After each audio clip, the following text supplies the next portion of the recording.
Hi friends, good morning all of you.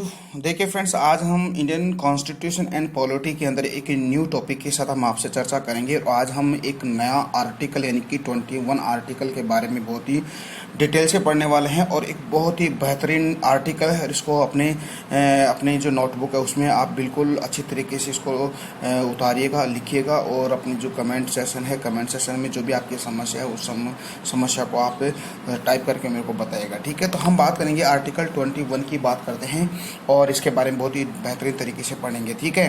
देखिएगा, article 21 यानी 21 क्या है, यानी कि प्राण एवं दैहिक स्वतंत्रता का अधिकार, ठीक है। देखिएगा, प्राण एवं दैहिक स्वतंत्रता का जो संरक्षण है उसकी अगर हम बात करें, यानी कि जीवन जीने का अधिकार की हम बात करते हैं, तो इसमें व्यक्ति को जीवन जीने के लिए हमारे कॉन्स्टिट्यूशन के अंदर क्या क्या प्रावधान है उसके बारे में बात करेंगे, ठीक है। तो देखिएगा, स्टार्ट करते हैं।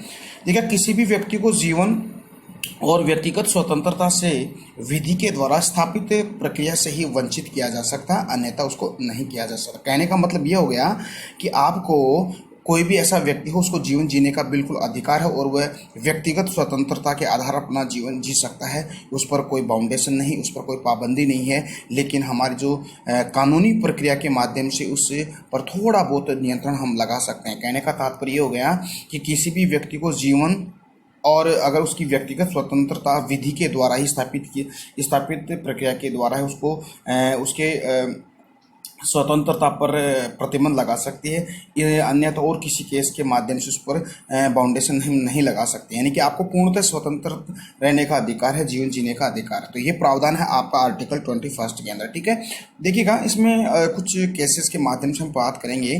देखिएगा, जो ए गोपालन वर्सेस मद्रास राज्य के द्वारा 1950 में एक केस आया था कि जीवन जीने के अधिकार पर क्या है। देखिएगा, न्यायालय ने जीवन के अधिकार की अत्यधिक सीमित व्याख्या की है। यानी कि जो ए गोपालन वर्सेस मद्रास राज्य 1950 में एक केस आया और उसमें न्यायालय ने क्या कहा, न्यायालय ने बताया जीवन जीने के अधिकार पर। तो उन्होंने कहा जीवन के अधिकार की अत्यधिक सीमित व्याख्या की, यानी कि जीवन के अधिकार की उन्होंने सीमित व्याख्या की। और उनका मानना है कि जीवन का अर्थ केवल जीवित रहना माना गया है। उनका कहना है कि केवल जीवन का अधिकार क्या है, सिर्फ व्यक्ति को जीवन जीना ही है। अब वो किस तरह जी सकता है वो उसके ऊपर डिपेंडेड है, ठीक है। तो कहने का मतलब जीवन जीना ही उसका अधिकार नहीं है। यानी कि जीवन जीने का मतलब है कि व्यक्ति अपना जो जीवन है, चाहे वो गरिमापूर्ण जीवन जिए या नहीं जिए, वो उसी पे डिपेंड करता है।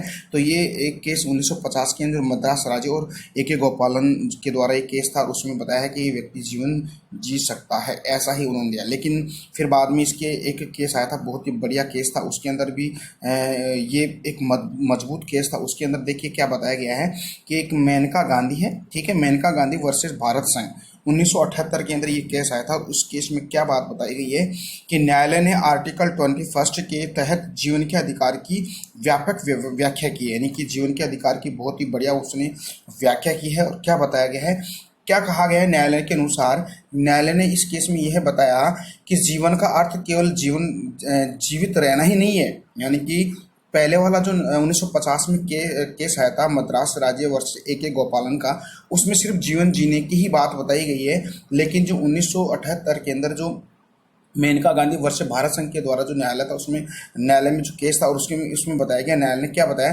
कि जीवन का अर्थ केवल जीवित रहना नहीं है, बल्कि क्या है, बल्कि मानवीय गरिमा के साथ जीवन जीना है। यानी कि मान सम्मान के साथ जीवन जीना है, उसी को जीवन जीने का अधिकार कहा गया है। अब मान सम्मान के साथ जीवन जीने के लिए क्या क्या उसको कार्य करने पड़ेंगे, कैसे वो जी सकता है, उसको क्या क्या ऐसे अधिकार हमारे कॉन्स्टिट्यूशन में होने चाहिए जिससे वह अपना सम्मानपूर्ण जीवन जी सके। अतः जीवन का अधिकार एक समेकित अधिकार है, इसमें वे सारे अधिकार शामिल हैं जो व्यक्ति अपना जो गरिमापूर्ण जीवन, मानवीय जीवन जीने के लिए जरूरी है। यानी कि मानवीय जीवन या गरिमापूर्ण जीवन जीने के लिए उसकी क्या क्या उसको अधिकार दिए गए हैं, क्या क्या चीज़ें आवश्यक होती है जिससे वो व्यक्ति गरिमापूर्ण जीवन जी सके। देखिएगा, यहाँ से भी क्वेश्चन अक्सर आता रहता है, तो डियर स्टूडेंट आप इसको ध्यान में रखिएगा। क्या है, देखिएगा। फर्स्ट है गरिमापूर्ण जीवन जीने के लिए पासपोर्ट रखने का अधिकार। पासपोर्ट रखने का अधिकार का मतलब क्या हो गया कि आप अपने पास पासपोर्ट रख सकते हो, आप विदेश में जा सकते हो, ठीक है। लेकिन देखिएगा ये केस कब आया था, यानी कि जो मेनका गांधी है, मेनका गांधी के द्वारा ये केस आया था, उसी के द्वारा ये पासपोर्ट रखने का अधिकार भी दिया गया था और ये केस गया था न्यायालय के अंदर। तो इसमें क्या था कि जो मेनका गांधी थी वो विदेश में जा रही थी और विदेश में जाने के पश्चात क्या होता है कि इनके पासपोर्ट को क्या है जब्त कर लिया था, इसीलिए उनने यहाँ ये मुकदमा उन्होंने दायर करवाया और दायर करवाने के पश्चात क्या होता है कि ये उनको अधिकार दिया गया और उसको जो क्या था उसका जो पासपोर्ट है वापस उनको दिया गया था। तो ये आपका है यानी कि पासपोर्ट रखने का आपका अधिकार है, ठीक है। पहली बात है विदेशी यात्रा का अधिकार। आप देश विदेश में बिल्कुल यात्रा कर सकते हो, इस पर आपको कोई बाउंडर नहीं, तो आप इस आधार पर भी अपना गरिमापूर्ण जीवन जी सकते हो। देखिएगा स्वच्छ पर्यावरण का अधिकार है। देखिएगा स्वच्छ पर्यावरण का अधिकार का मतलब हो गया कि व्यक्ति स्वच्छ जो इन्वायरमेंट है उसमें रह सकता है। सरकार उनके लिए काफ़ी प्रयासरत है। देखिएगा जैसे कोई पार्क है, पार्कों का निर्माण करती है, सड़कों के किनारे है जो पेड़ पौधे लगाती है, साथ ही जैसे कोई जो बस्तियां होती है जहाँ पर बहुत ही ज़्यादा पोल्यूशन होता है और पॉपुलेशन भी है, तो वहाँ पर एक पार्क ऐसा होता है जहाँ पर जो एक व्यक्ति बिल्कुल शांतिपूर्ण रह सकता है, वहाँ पे बैठ सकता है, बिल्कुल अच्छी मतलब घूम सकता है। तो इसके लिए सरकार क्या करती है कि स्वच्छ पर्यावरण का अधिकार है आपको, यानी कि ऐसे पार्कों का निर्माण करती है, ठीक है। इसके अलावा देखिएगा स्वच्छ जल और वायु का अधिकार है। देखिएगा स्वच्छ जल और वायु का अधिकार भी आपके जो गरिमापूर्ण जीवन जीने का अधिकार में आता है, यानी कि 21 आर्टिकल में ये आता है, दैहिक और जीवन जीने का अधिकार में आता है। देखिएगा स्वच्छ जल का आपको समझता है, आप समझते हैं। देखिए आप जाए सिटी में चले जाए, वहाँ पर आपको पानी पीने के लिए अच्छी व्यवस्था बनाए रखी है, ठीक है। और इससे क्या होता है कि व्यक्ति का जो जीवन है बहुत स्वस्थ और अच्छा रहे, इसलिए सरकार ने ऐसे काम कर रहे हैं। तो सरकार को ऐसा इससे कोई लाभ तो मिलता नहीं है, ठीक है। तो वो जो व्यक्ति के गरिमापूर्ण जीने के लिए ऐसे काम करते हैं। देखिएगा रोजी रोटी का अधिकार है। देखिए रोजी रोटी का मतलब अधिकार, इसका मतलब ये हो गया कि आपको रोजगार पाने का अधिकार है, लेकिन आपको पता है सरकार इसके अलावा क्या कर सकती है, कुछ एबिलिटी यानी कि योग्यता रख सकती है, लेकिन सभी को रोजगार प्राप्त करने का अधिकार भी है, ठीक है। तो ये सारे के सारे आपके जो गरिमापूर्ण जीवन जीने के अधिकार है, तो आप इनको याद रखिएगा। इसके अलावा आगे आप बात करते हैं तो देखिएगा सॉरी डियर फ्रेंड्स, देखिएगा आपको देखिएगा जो सामान्य परिस्थिति में हथकड़ी न लगाए जाने का अधिकार है, यानी कि ऐसी कोई सामान्य परिस्थिति है जिसमें आपको हथकड़ी लगा ली जाती है, आपको गिरफ्तार कर लिया जाता है, तो वो भी एक क्या है परिस्थिति के अंदर, सामान्य परिस्थिति में आपको कोई हथकड़ी नहीं पहना सकता, लगा नहीं सकता, ये बात होगी, ठीक है। ये आपका हो गया। अगला है निःशुल्क कानूनी सहायता पाने का अधिकार, यानी कि निःशुल्क कानूनी सहायता पाने का अधिकार। ऐसा कोई व्यक्ति है जो कानून अपने पक्ष में कोई वकील नहीं रह सकता, तो आप ना जो आपके लिए बिल्कुल निःशुल्क कानूनी सहायता पाने का आपको अधिकार, आप वकील रख सकते हो, ठीक है। इसके अलावा देखिए सार्वजनिक फांसी के विरोध अधिकार है, यानी कि अगर आप कोई व्यक्ति है जो सार्वजनिक फांसी खुद को नहीं दिलाना चाहता है या बंद कमरे में दिलाना चाहता है, तो वो उसको ये भी अधिकार है, ठीक है। इसके अलावा देखिए सूचना का RTI, राइट टू इन्फॉर्मेशन। देखिए ये तो बहुत ही इंपॉर्टेंट है, यानी कि आपको सूचना का अधिकार, आपको सूचना, आप हर जगह आप अपनी सूचना ले सकते हो, इस पर कोई बाउंडेशन नहीं है, ठीक है। तो सूचना का अधिकार है। विद्युत का अधिकार, देखिएगा ये भी एक अधिकारों में आता है, विद्युत का अधिकार। अक्सर गाँव में आपको पता है कि लाइटों की बहुत ही बड़ी प्रॉब्लम है, तो सरकार आपको गाँव तक जो विद्युत का वितरण कर रही है, पहुँचा रही है, तो ये आपका अधिकार है, ठीक है। और स्वास्थ्य का अधिकार भी आपका आता है, ठीक है इसमें। तो ये सारे के सारे आर्टिकल 21 यानी कि जीवन जीने के अधिकार में आपका आता है, ठीक है।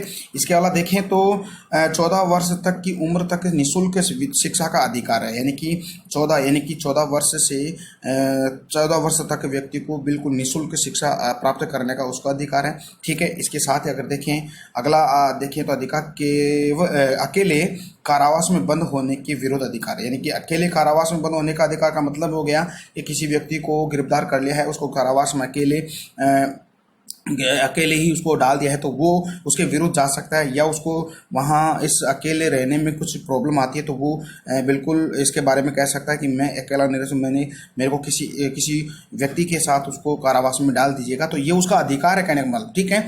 निद्रा का अधिकार, निद्रा का अधिकार है तो ये तो बहुत ही इंटरेस्टिंग जो एक केस था, जो निद्रा का अधिकार है यानी कि आपको नींद लेने का अधिकार है, आपको कोई डिस्टर्ब नहीं करता, तो ये भी एक अधिकारों में आता है। देखिए इसमें बाबा रामदेव और दिल्ली पुलिस का 2011 का एक केस था, तो वो हम इसके बारे में अगर देखें तो थोड़ा सा मैं इसके बारे में बता देता हूँ। देखिएगा निद्रा का जो अधिकार 2011 में था और जो बाबा रामदेव और वर्सेस दिल्ली पुलिस के मध्य था, यानी कि 2011 में आपको पता है कि भारत में कांग्रेस की सरकार थी और कांग्रेस की सरकार में काफ़ी घोटाले हुए हैं, जैसे 2G है, 3G है और जो कॉमनवेल्थ में जो भी काफ़ी घोटाले हुए हैं, उनके विरुद्ध जो बाबा रामदेव थे यानी कि विदेश में जो काला धन था उसको भारत में लाने के लिए बाबा रामदेव ने क्या किया कि प्रदर्शन करने का प्रयास किया, देश के अंदर यानी कि उस काले धन को भारत में लाने का प्रयास उन्होंने किया। तो उसके लिए उसने प्रदर्शन किया यानी कि शांतिपूर्ण सम्मेलन करने के लिए उसने दिल्ली पुलिस के लिए एक परामर्श लिया।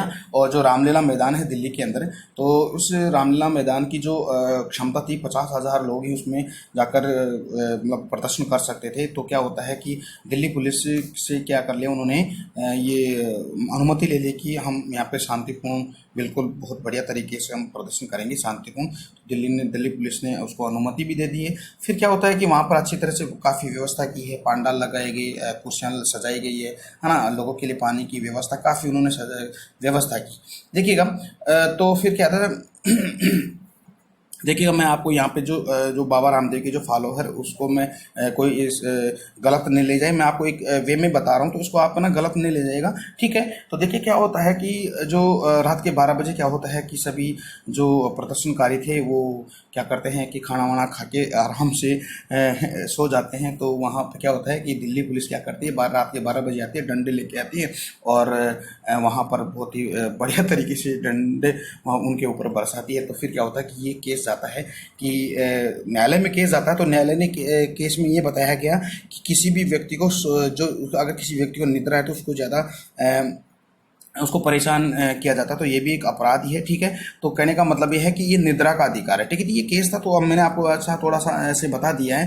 तो ये बात हो गई यानी निद्रा का अधिकार 2011। और बात है निजता का अधिकार है। देखिएगा आप निजता का अधिकार को हम देखते हैं अगले वीडियो में। तो निजता का अधिकार भी एक मौलिक अधिकारों की जो प्राण और दैहिक स्वतंत्रता का जीवन जीने का अधिकार आर्टिकल 21 में ही आता है। तो देखिएगा ये KS पुट्टास्वामी और वर्ष भारत संघ 2017 के अंदर ये केस था। तो देखते हैं इसको अगले वीडियो में देखेंगे। तो ये वीडियो कैसा लगा आप अपनी प्रतिक्रिया जरूर दीजिएगा, लगातार नोट्स बनाएगा और अपना चैनल है उसको लगातार सब्सक्राइब भी कीजिएगा, ठीक है। तो धन्यवाद, बाय बाय।